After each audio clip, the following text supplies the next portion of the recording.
বৈশাখ মাসের প্রথম মঙ্গলবার রমণীগণ এই ব্রত লইতে হয়। এক বামনির সই ছিল এক গোয়ালিনী। প্রতি বৈশাখ মাসে মঙ্গলবার বামনি হরিশ মঙ্গল চণ্ডীর ব্রত করত। একদিন গোয়ালিনী তার সইকে বলল, আচ্ছা সই, তুমি যে এ ব্রত করো, এ ব্রত করলে কি হয়? বামনি বললে, যে এ ব্রত করে তার কখনো চোখের জল পড়ে না, চিরকাল সুখে কাটে। গোয়ালিনী শোনা মাত্রই বামনিকে পেয়ে বসলো। সে বলল, সই, আমি এ ব্রত করবো। বামনি সইকে অনেক বোঝালে, পরে বললে, এ ব্রত ভারী শক্ত, এর অনালার বউ কিছুতেই ছাড়ে না। সে বলল, হোক শক্ত, প্রাণ যায় যাক, তবু আমি এ ব্রত করবো। ঠাকুর ভালো রাখো, আমার লিওকে ভালো রাখো, আমার সোনাকে ভালো রাখো, কুটুকে ভালো রাখো। আয় তুই আয়, আমার ছেলেকে ভালো রাখো। যাও, সবাইকে ভালো রাখো ঠাকুর, সবাইকে ভালো রাখো।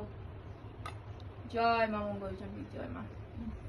আমার সোনা বাবা, আমার সোনা বাবা, কুটু বাবা, দেখো প্রসাদ খাবা? প্রসাদ দিব, প্রসাদ দিব, একটু পরে দিব, প্রসাদ উঠাবো, তারপরে দিব।